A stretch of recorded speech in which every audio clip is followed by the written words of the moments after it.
Who told you?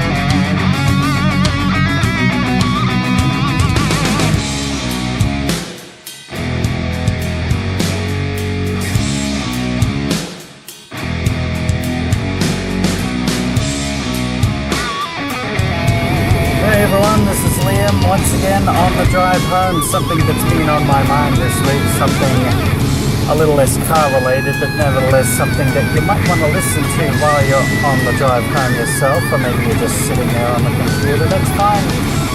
Especially if you're sitting there on the computer right now, it's a good idea to listen to what I have to say. It's something that you need to pay attention to. And here it is. Be careful who you buy stuff from online, even on eBay, even on trusted websites, because there are people out there who are either trying to scam people or they're trying to profit drastically for their own benefit, and you end up getting something taken away from you, whether it be your money, your time, patience. You get things taken from you and you can't get it back. Maybe you might be lucky to get money back. Maybe you'll be lucky to, get the item that you're after. Fortunately, some people are lucky that they were able to get that all sorted out. But there's a growing trend right now on eBay and other sites. I don't want to just single out eBay and say, oh, it's eBay. It's not necessarily their fault, but the system that they use is unable to catch everyone, which is why you need to pay attention to what I'm going to say right now. This is going to be helpful advice for anyone who's been in a situation such as myself. This year, at least half a dozen times, I've bought things from eBay that haven't arrived on time.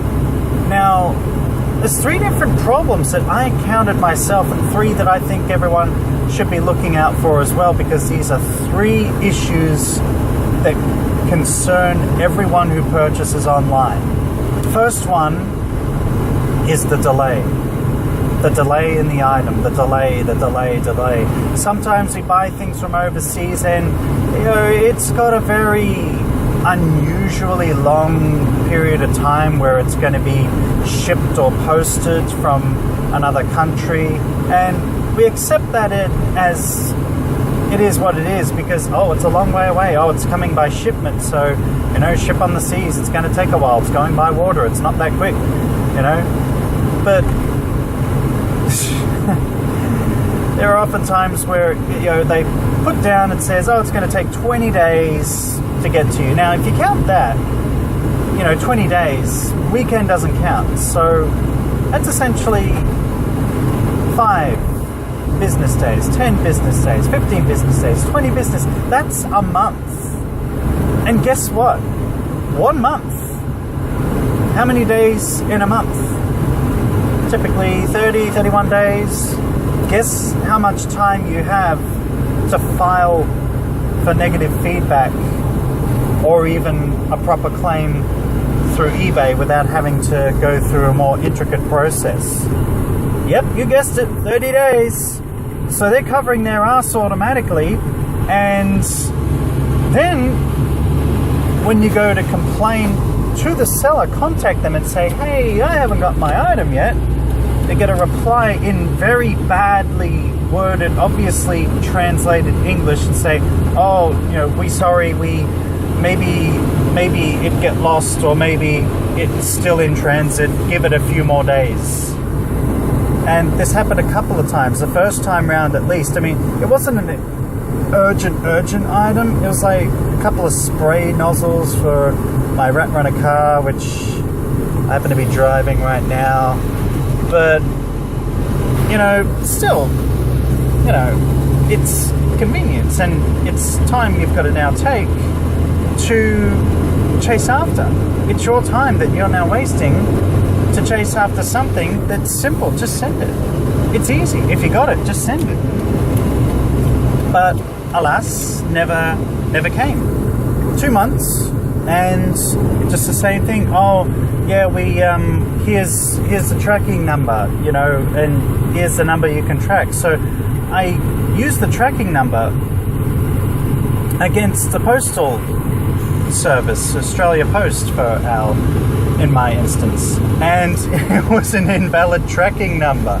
So a lot of people in that situation, because it's only a few dollars, you know, and they count on that. They actually count on that because, and we'll get into further detail, but they actually count on that. And I had to contact eBay. I got the money back because I just provided eBay with the tracking number, and obviously it was invalid. So they had no choice but to refund. But obviously they weren't taking it from the seller. They were refunding it out of their own pocket. The second instance, very similar, but when I went to contact the seller had vanished. It's like, it's been the 20 so-called days that it should have received it. Where is it? Go to contact the seller gone. Seller bye-bye. Seller disappeared out of thin air. He's gone. But where's my item? Can't contact them. So luckily in this instance, because once again I was able to contact eBay and money was refunded again, but it came out of eBay's pocket. And once again, time and effort that is unnecessary to have to spend to chase after them. You know? So I figured, okay, maybe I'm not going to buy from that region from now on. So what did I do? I bought from my own country's listings. And guess what? It's listed, the item just recently listed from my country, but the seller business, whatever they want to call themselves, was based, you guessed it, overseas.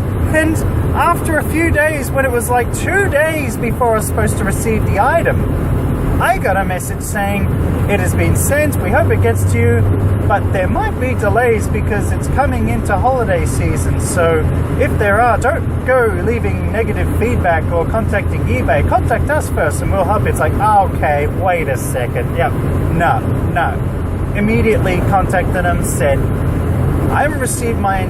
You know, I waited till the day it was supposed to arrive, so cover all bases. Religiously checked my letterbox, which is something I don't ordinarily do, but in this instance, nope, nothing there. So I contacted them immediately, and they're saying, oh, yeah, maybe it's, you know, maybe there's a delay in transit, but we'll send you another one, you know, via, you know, express, faster post. And they quoted me the same time period that the other item was supposed to arrive. They said 4 to 9 working days or something of that, like something around that. And they quoted the same for express, like, oh, no. You give it to me today. If you're based in Australia, you're going to get it to me now. If you are in fact in Australia, then you can get it to me right now, unless you're not in fact listed in Australia. And started the process of lodging a complaint and going through the eBay process, and all of a sudden they refund the money. They did that because this time I was able to file feedback directly and go through a complaint process, the resolution center through eBay. But if they've cancelled and refunded money, then as far as the system is concerned, it's been resolved. So it closes it and it hides the ability to feedback on the main page. And I'm gonna call out eBay for just this one thing. Okay, I know you guys are doing your job and you're doing well as you can, but your site layout needs improvement, because I'm privy to computer stuff, and I know an IT guys, people well and truly know.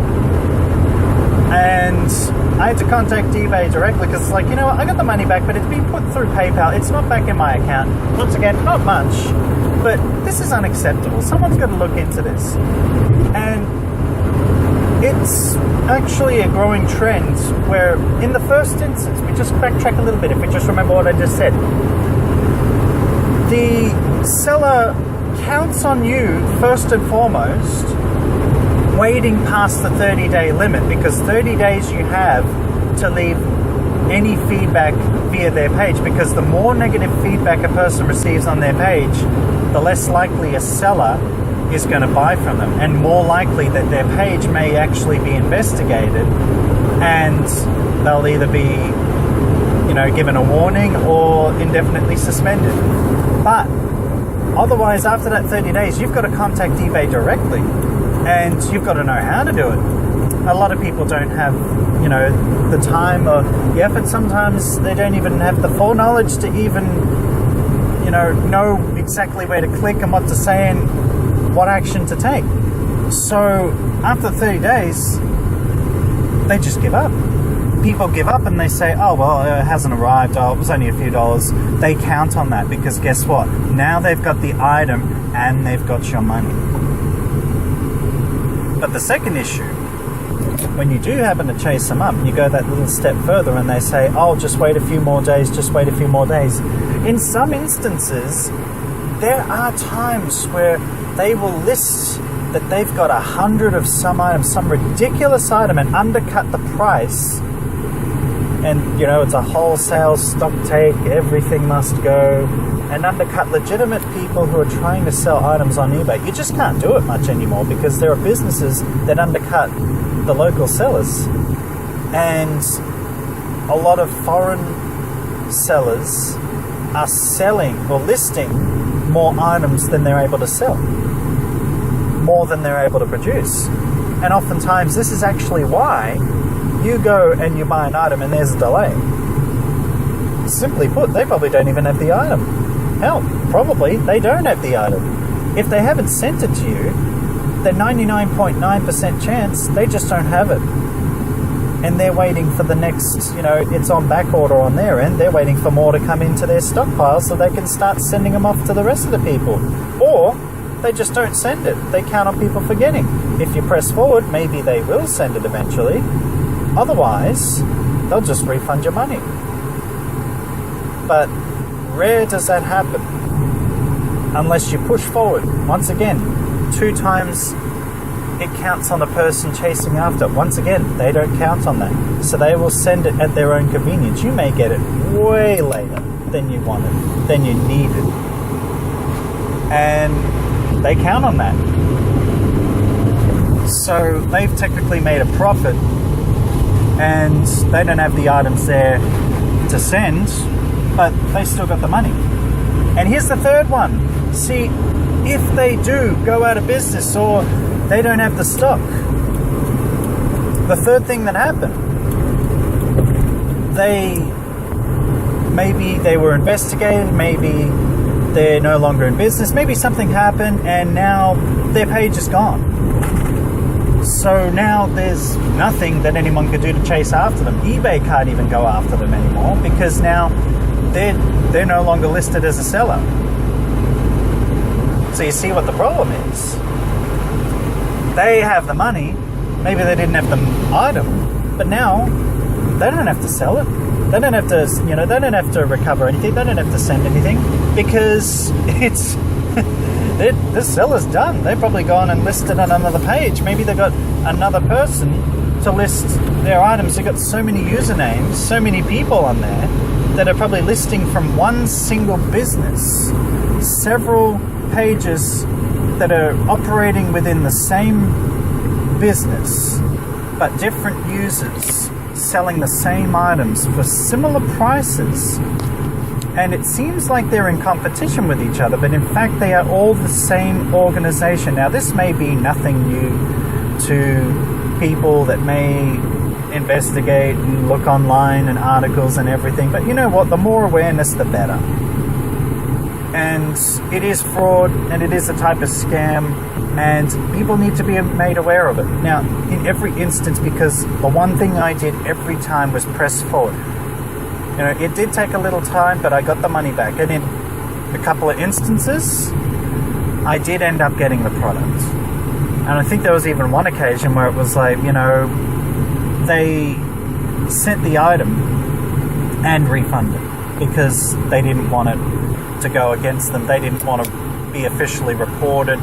They didn't want to lose their ability to sell on eBay because they sell lots and lots of items and, you know, hundreds and thousands of items, and, you know, they just sell because they undercut, they're cheaper than everyone else.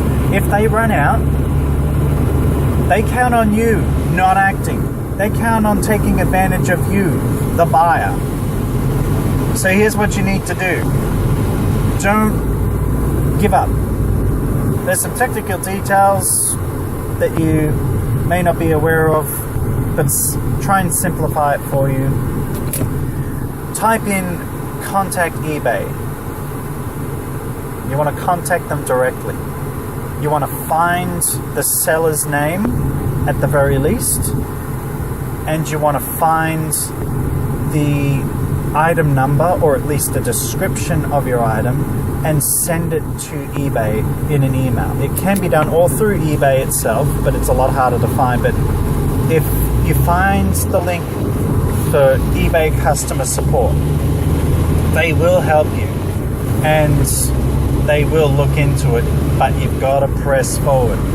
It's about not stopping and letting them do what they're doing, because it is wrong. It is taking advantage, and it is going to cause a collapse of the online markets. It's going to result in inflation and just popping of the balloon. Things are going to go bad, things are going to go wrong, and eventually, if everyone gives up and just allows them to win, we're not going to be able to use these sites, which are an extreme convenience. We're not going to be able to trust anyone from certain country. We won't even be able to, you know, trust people within our own country, because if they're listed from your own country and they're based overseas, that's fraud, and that needs to be reported as well.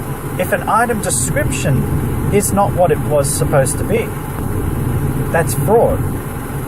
If they haven't sent it but they've taken your money, that's essentially scamming.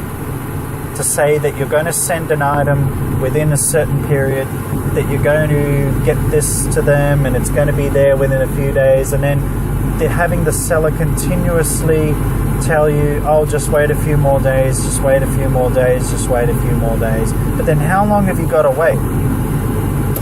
And at the end of the day, you could have just gone and paid for something that was ridiculously overpriced and local for the amount of time you've wasted trying to chase after that little cheap item that you wanted, that you needed, and you didn't receive.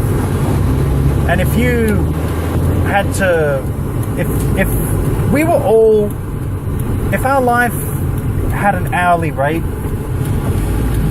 and it was something, you know, like maybe 10, 20, 30 bucks an hour, whatever you earn an hour, and you put a price to that, you know, first and foremost, that's a bad thing to do. But secondly, if you hypothetically did, you know, time is money, you'd be all out of money. You'd have enough money to buy that product if in that time you were paid to chase that person. If you were paid. And there we go. So, just grabbing a ticket for the parking lot. Maybe I should talk about that next week. Parking lots. What was I saying? Oh, yes. The old scammeroos and the fraudaloos and the eBay stuff. Yes. Because, yeah, Come on. Now I'm getting distracted here. I'm in a parking lot right now. My message has probably just been lost in translation. Maybe I gotta play this back over. I think I've made my point. Yes, it's back. I probably should have hit pause at every chord, but then I'm driving at the same time. And that's kind of what this whole thing is about. It's just improv nonsense at the best of times, and a little message in between. Yes, I was talking about if you were being paid per hour, your hourly work rate, to chase after the person for the item that you got at a significant discount, you would have enough money to buy that item at the full inflated price. But because we're not, and because we don't want to be in a society where you translate your time to money every single time that you wake up and breathe and walk and do anything, because that's a bad state of mind to be in. That's just not something that you want to start doing, and not something that you want to be forced to do. But at the same time, get further into that point. Time is valuable, more valuable than money, more valuable than any of these items, and you shouldn't have to waste it chasing after. We shouldn't have to take all the time to do what is essentially unnecessary, to chase after these items that never receive. But as long as you're aware, you can perhaps take measures, look at the item location, check the eBay seller, just do a little bit of in-depth checking of the other items that are available. Maybe you will end up paying more. And be careful also of the prices itself. Sometimes you'll see a whole bunch of items that are listed for maybe let's say $14.19, and then a similar item for $14.18, and then another one for $15, and then a similar item for $17, and the exact same item might be going up to as far as $40. And it comes to you at the same period of time, the same postage estimate, the same item. It's no different, but for the price that person's going to get for it, and if you even get it at all. So it's a few things to look for. And obviously, if you're shopping outside of eBay, these things can be easier to tell, but harder to tell as well. And maybe that should be left for a discussion for another time.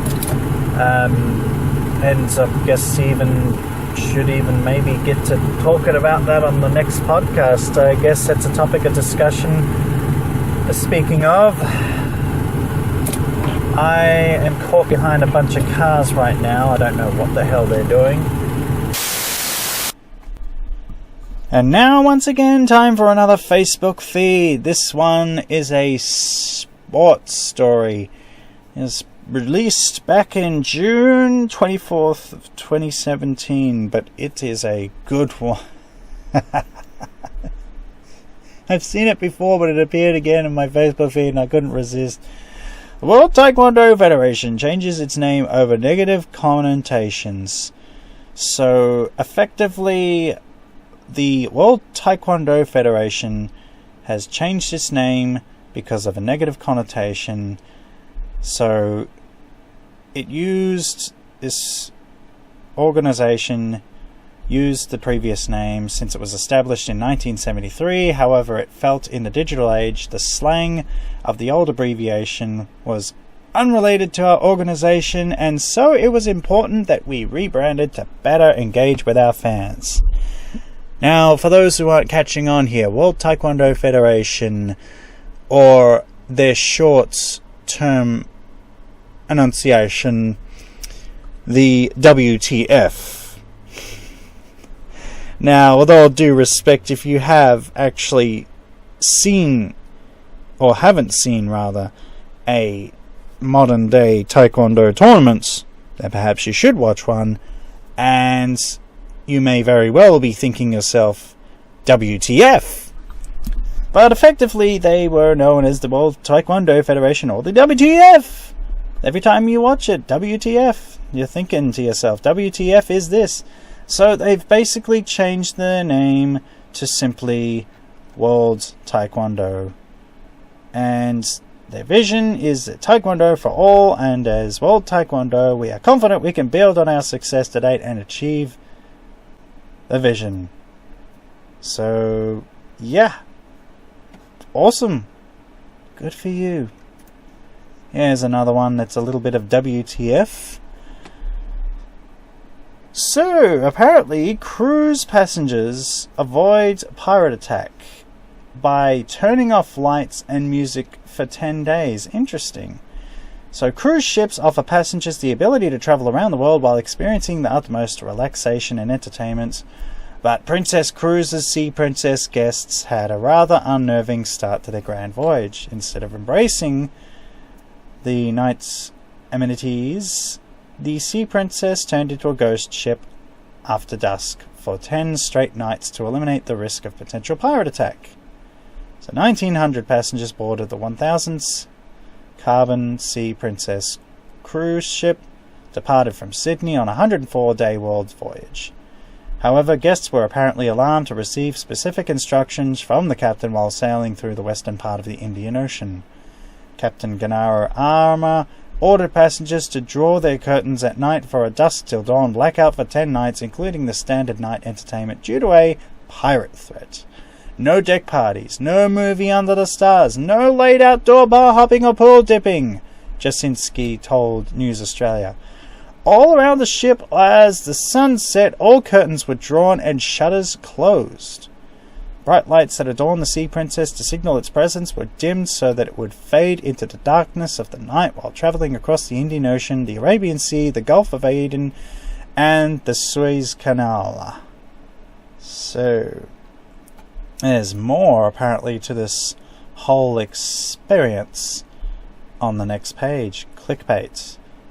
Indeed. So, in addition to the band nights, late night revelry, passengers were subject to compulsory pirate drill as part of the preparations. It was made very clear on the Sea Princess very quickly that this pirate threat was not something to be joked about, Jasinski said.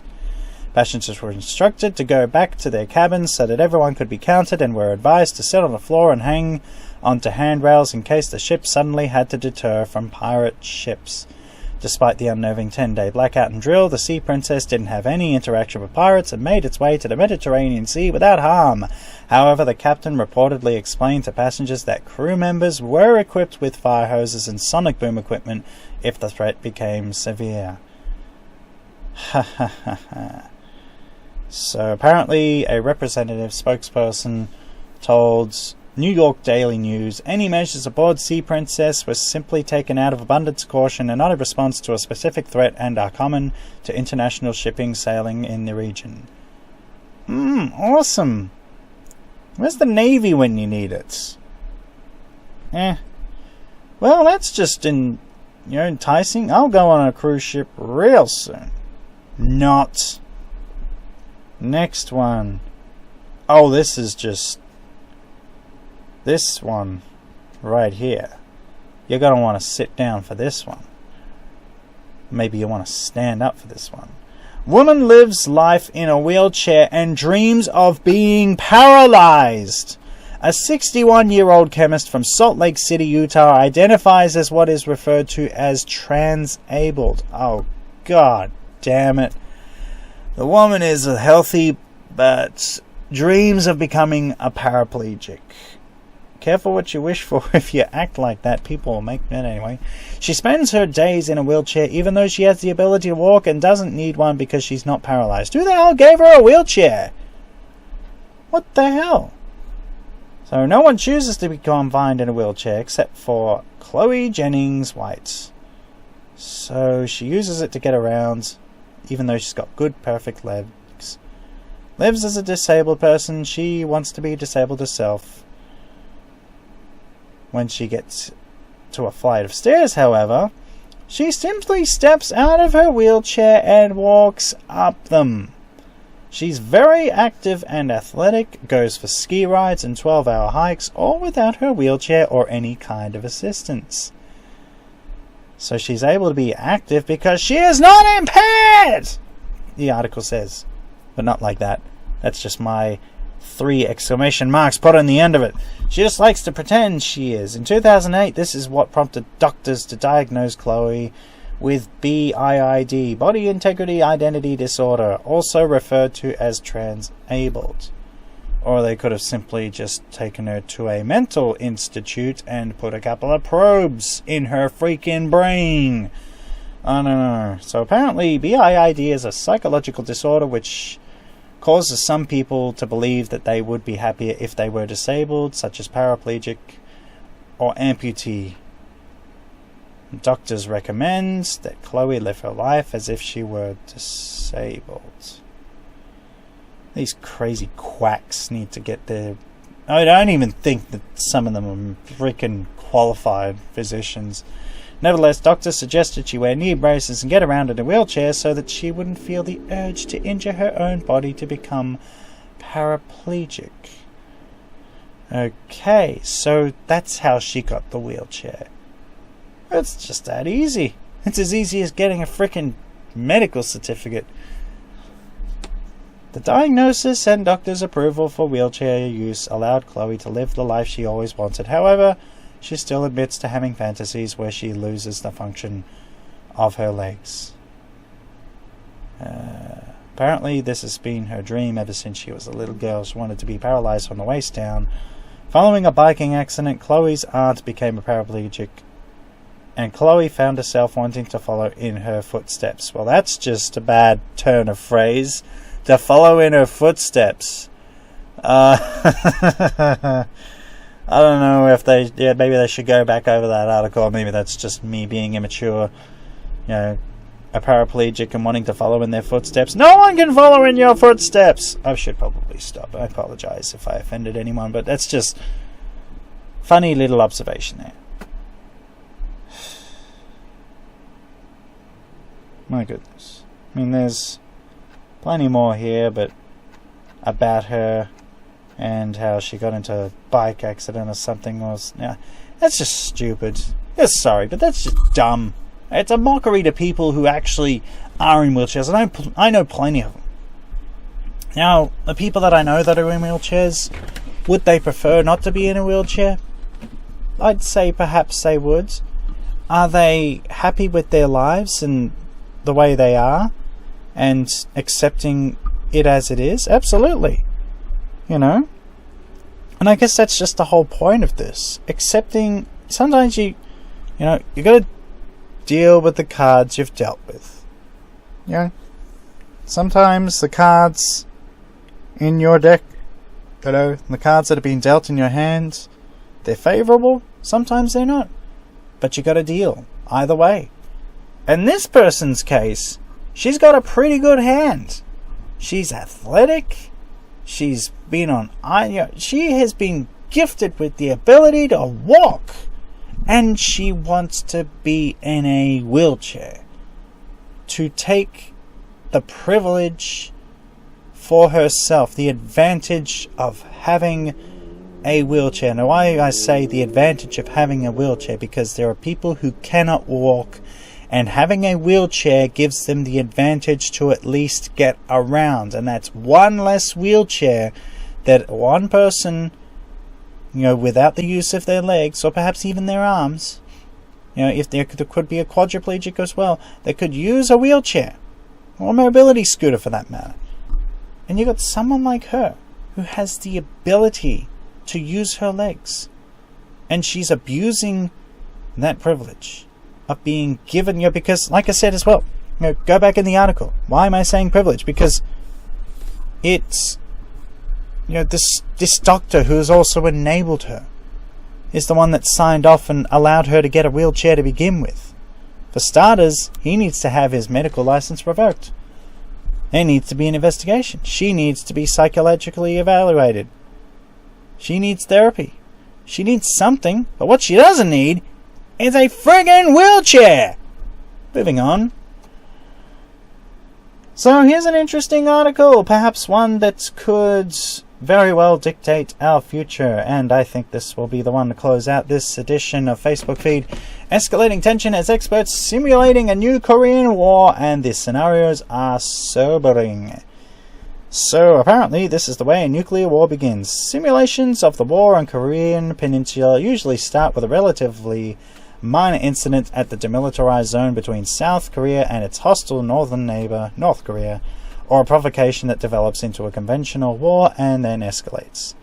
President Trump's threatening posture towards North Korea most recently exhibited at the United Nations, where he warned that the US could totally destroy the country, has prompted military strategists to examine what would happen if a war actually broke out. So the scenarios are apparently sobering corrective to the notion North Korea's nuclear capacity could be taken out in a single strike, or that a regime would prove as fragile as that of Saddam Hussein in Iraq or Muammar Gaddafi in Libya. Too many Americans have the view that it would be like the invasion of Iraq or Afghanistan. Well, that's, if they got the view of that, that's still not a good view. Nevertheless, the invasion of Iraq or Afghanistan, or like combat operations in Libya or Syria, but it wouldn't remotely resemble that, said Rob Givens, a retired Air Force brigadier who spent 4 years stationed on the Korean Peninsula. So basically, with North Korea's defeat, that's how the war would end, but at what cost? So apparently, James Stavridis, a retired Navy Admiral and Dean of Fletcher School of Law and Diplomacy at Tufts University, said the horrific war may have many long feared with many have long feared with North Korea is a distinct possibility. It puts the chances of conventional conflict with North Korea at 50-50 and the chances of nuclear war at 10%. So apparently closer to a nuclear exchange than we've ever been, with the single exception of the Cuban Missile Crisis. The Bay of Pigs, Russia, the whole USSR versus USA, Cold War, So it basically says United States moves aircraft carrier strike groups within range of peninsula and retaliates with an airstrike on coastal launch facility, perhaps using a Tomahawk cruise missile similar to the attack US launched to punish Syria for its use of chemical weapons.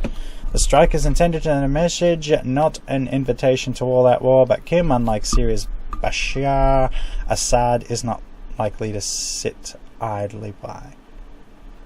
So he has to react. He knows that if there's a military strike and he does nothing about it, they've called his bluff, and the game is all over here for him, said Sue Mi Terry, a former CIA analyst on North Korea. So North Korea might respond by lobbying a few artillery shells towards 35,000 US troops currently stationed in South Korea. North Korea has approximately 11,000 conventional artillery pieces dug into the mountains of the demilitarized zone. So US would try and take out the artillery with drones and airstrikes. North Korea would probably launch a punishing barrage aimed at Seoul, whatever you want to call it, its population of 25 million. As the war escalates, North Korea would likely bomb bridges across Seoul's Han River, making it more difficult for civilians to flee, use special forces, infiltrators to attack key facilities. Personnel in South Korea launch short-range missiles against South Korea and US military bases. The Pentagon estimated the potential number of dead in South Korea at 20,000 each day. So, that's before North Korea turns to nuclear weapons. Although, that's all theory. It states, although North Korea has successfully tested an intercontinental ballistic missile and conducted 6 nuclear tests, the technologies have not yet been married together. That means that though the west coast of US now appears to be within range of North Korea's missiles, it is unlikely that Pyongyang could credibly target the mainland United States with a fully functioning fully functioning nuclear weapon at this stage. On the other hand, a nuclear device could be smuggled into a container port or dropped from an airplane, perhaps near one of the US bases in Asia, so kind of like a Trojan horse. So, essentially, basically what it says, taking out North Korea's nuclear weapons as an option has a high likelihood that you are going to unleash the very thing that you are trying to prevent. So, at that point, basically, the idea they believe it would be, say, I would destroy the world or take the world with me before accepting defeat. So, basically, playing it out, blah, blah, blah. So, yeah, it's rather interesting feed, and the rest of it's there. Just look for the article, I suppose, but I guess I'm done reading. My mouth is getting all dry. I need some liquid. So that's enough Facebook feed, and that's enough internet for another day. We're doing some shopping. Yes, that's right, some shopping. Went around, browsed around, looking for the exact item that I wanted, the exact item that I needed.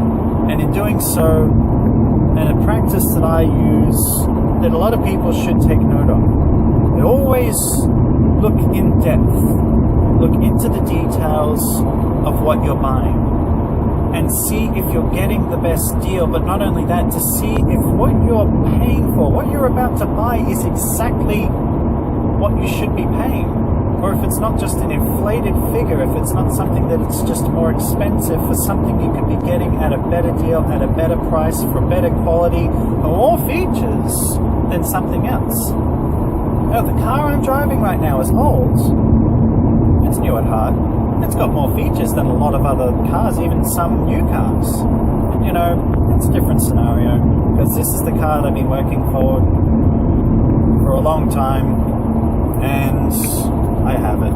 It's a car I love, but let's just talk about cars here. Of course not. Talk about cameras, talk about other items, talk about, gadgets and other things. The phone that I had was an S3. At the time, it wasn't the newest, it wasn't the newest Samsung phone. But I bought it because it had what I needed. And yet, in comparison to the S4 and then eventually the S5 when it was coming out at the time, it had more features, it was a better phone, but just because it's new doesn't mean it's best. Just because it's more expensive doesn't make it better for you.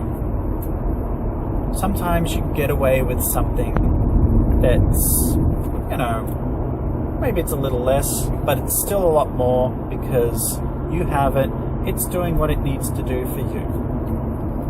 Eventually the phone got water damage about 4 years later. I do have the S5 now. We're up to what, the S7? But the S5 actually has more features for what I want it for. The S7 obviously has, updated, modern, but there are actually a couple of things on the S5 that are better than that of the S7. Look it up.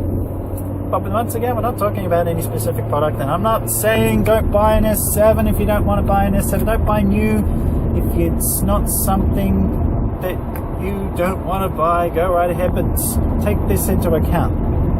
There are products out there, TVs the best example, cars even better example. We get back to cars, didn't want to talk about cars, let's talk about the TVs, huh?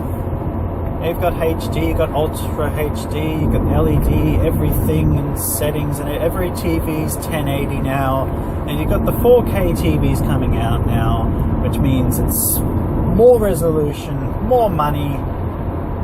Do you need it? Do you need that brand new TV that's going to cost about 10 grand? People who are selling these products are probably going to hate me right now, but guess what? Yeah, tough luck.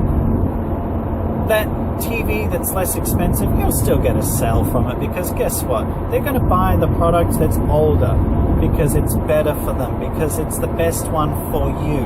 It might not be the newest, it might not be considerably the best on the market, but it's the best one for you, and it will do what it needs to do for you, and you'll be out of pocket less money, and you can take that money and you'll have it for yourself. You have it for a rainy day. Maybe you go and buy yourself something else, something you may need. No, buy yourself one of those HDMI cables for the TV with the money you saved. Maybe buy yourself a couple of DVDs or Blu-ray, or maybe you can take that money and invest it into something else, something more. and take that time and effort and look into it just a bit more, because it will save you on the long run. Always look into product, because you may see something on the market for the same price. You know, cars always, especially if it's a private sale, one person may sell it for a particular price, and it may very well be a good deal. Not saying it's not, but is it the best deal for you? Is it what you need? Sometimes people may have unreasonable, ambitions for what they want to sell something for, a product, an item, on eBay or Gumtree or Trading Post or whatever else you sell it from, Craigslist, what have you, wherever you're from and whatever you're doing. A certain product may be a better value at another place from another seller. But as I said in the past, always check in, because it may appear to be so, but the quality may not be the same. So you may want to stick with the more expensive, but still look into it. Don't just hastily pull out your cards, your wallet, money and everything and just pay willy-nilly and just go out and get that product straight away. Do your research. Be smart. Play it smart.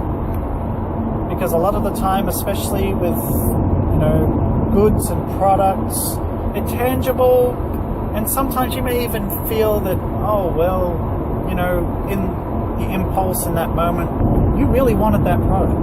But do you need it now? Do you need it yet? Maybe there will be a sale. Maybe the price has been inflated because it's new on the market and they're worried it might not sell, so they're trying to get the money for the product. It happens a lot, especially in gaming consoles. It's been a bit of a pattern trend where the first lot of consoles, people will pay the money for it, and if you've got the money that you can pay for it, okay. But if you don't, just wait a little bit. Maybe the price might come down as the need and the demand for the company or organization to recoup the cost and turn over a profit will lessen, and then they will in turn reduce the price of their units, of their products. So then you'll actually get a better deal just by waiting just a little bit. There are some companies that actually utilize this benefit and say, if you're a member of our club or auto clubs especially, and some other businesses do practice, and they do what they do essentially is,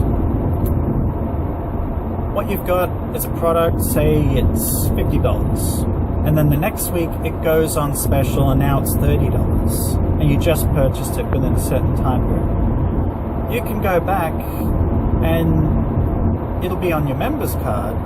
They'll return the cost of what it was on special back to you, instead of the practice of what people do anyway, which is oftentimes, and we're all guilty of this at least one time or another, we buy something hastily, we do it, and we're just like, just get it. Just get whatever that is. And then the next day or the next week, the next moment, hey, we got a special on, we've got a deal. If you buy this, it's going to be this much off. Or you buy these together and you save this much, and you think, oh, come on, seriously? So then what do? You take the item back, you say, it's within the return period for returning a product. I just didn't want that product. I bought the wrong one. It was an unwanted gift. I have to return it. And, it's like, okay, whatever. Yeah, just take it back, refund the money. And then you secretly go and you buy the same product and hope that they're not watching so that you can get the money saved from it.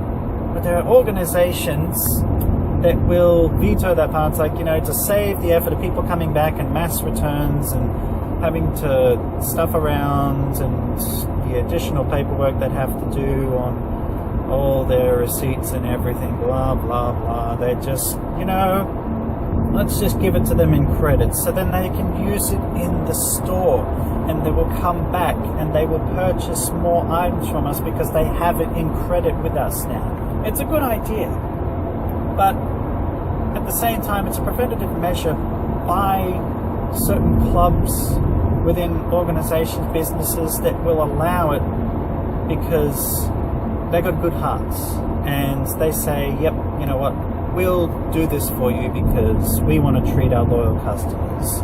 We want to reward our loyal customers. We want our customers to feel as if they're being taken care of and they will come back for more. Good customer service always pays off in the long run, even if no one buys anything. That's something maybe I will talk about another time, but maybe you talk about it right now in the subtext of this. But nonetheless, always be on the lookout.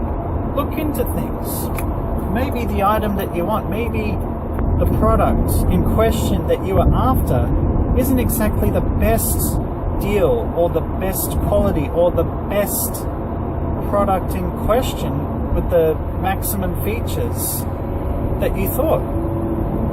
So always look into it. Just a little.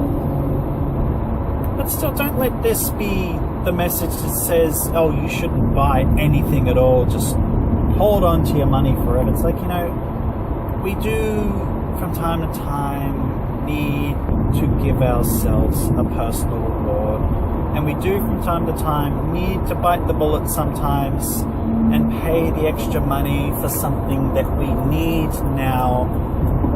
And sometimes there are things that we can't afford that we do have to fork out money for. Sometimes buying that product will help you in the long run. Sometimes not holding off and seeing how it goes with certain things, especially with the human condition. Let's just wait and see if it goes away. And then next thing you know, it ends up being a costly measure because now there's something that went undetected. There's something that you didn't see. And, if you detected it quickly, if you did something about it before, in your home or elsewhere, that leaking faucet, that dripping tap, that pipe that's sort of corroded. Look, it's not bad right now. Let's just keep an eye on it and hopefully nothing goes wrong. And then you end up with a massive leak and a massive bill, and all it would have cost you was a little bit in the long run. And maybe you couldn't really afford it, but sometimes you do have to. It's a way of life. But even then, when you get quotes for services as well, and you're getting repairs, you're getting jobs, sometimes people will take care of you better than others, and they'll give you a better deal. But then sometimes loyalty counts because the people that may charge more may have that additional warranty on a product or service, and they'll be able to take care of you if something goes wrong. Whereas with the other person, you paid less and something goes wrong, they don't want to know you, they don't have anything to do with you, and they pretty much shut up shop and run away. Things like that happen as well. Well, that's it for yet another drive home. Talking about shopping on the drive home. I hope you enjoyed it, and I hope maybe you got a little bit of education out of it. It's all true, it's all factual, that's the unfortunate thing.